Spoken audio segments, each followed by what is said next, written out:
কি দারুণ আজকের আবহাওয়া! বাহ! এই কিরে, চারদিকে একদম কিসের ঝকঝক তারিফ করছে, দারুণ করছিস? রোদ উঠেছে।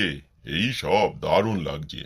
সেটা মনে আবার হয় ঝড় বেশিক্ষণের বৃষ্টি, জন্য না রে। বাজ পড়বে, আবহাওয়া দপ্তর ঝোড়ো আজকে হাওয়া 3 হবে, তারিখ কি আর 4 হবে? তারিখ, মার্চ মাসের 3 তারিখ আর 4 তারিখের জন্য ভারত সরকারের আবহাওয়া দপ্তর অনেক গুরুত্বপূর্ণ আপডেট দিয়েছে, বিশেষত পশ্চিমবঙ্গের জন্য। চল তোকে দেখাই। আর এই কালকে দেখ, কি হবে?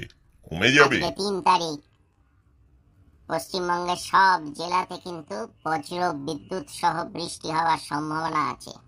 ও হ্যাঁ, আর ঝোড়ো হাওয়াও হবে কিন্তু 30 থেকে 40 কিলোমিটার বেগে প্রতি ঘন্টায় ঝোড়ো হাওয়াও হওয়ার সম্ভাবনা আছে। দেখ, 4 তারিখ, মার্চ মাসের 4 তারিখ 2024 সাল, কি বলছে ভারত সরকারের আবহাওয়া দপ্তর? কেবলমাত্র জলপাইগুড়ি, আলিপুরদুয়ার, কোচবিহার, উত্তর দিনাজপুর, দক্ষিণ দিনাজপুর আর মালদা, এই মাত্র কটা জেলাতে খালি সবুজ দেখাচ্ছে, অর্থাৎ সম্ভাবনা কম।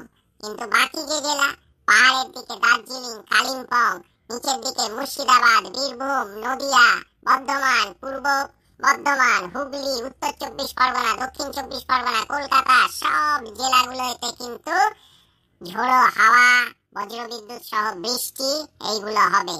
আবার মুর্শিদাবাদ, পূর্ব বর্ধমান, বীরভূম, এই সব জেলাগুলোতে কিন্তু 40 থেকে 50 কিলোমিটার বেগেতে ঝড় হওয়ার সম্ভাবনা আছে। আর কিছু কিছু জেলাতে 30 থেকে 40 কিলোমিটার বেগে প্রতি ঘন্টায় ঝড় হওয়ার সম্ভাবনা আছে। অর্থাৎ আমাদের সকলকে কিন্তু সতর্ক থাকতে হবে, বুঝলি? বুঝলাম। তাহলে ছাতা, তারপর অন্য যে সমস্ত জিনিসগুলো আছে সেগুলোকে সব আবার ঠিকঠাক করে রাখি। গাছপালা যেগুলো সব বাইরে রয়েছে সেগুলোকেও গুছিয়ে ভেতরে ঢুকিয়ে রাখি। হয়তো ভেঙে যেতে পারে, পড়ে যেতে পারে ঝোড়ো হাওয়া। হ্যাঁ, ঠিক আছে।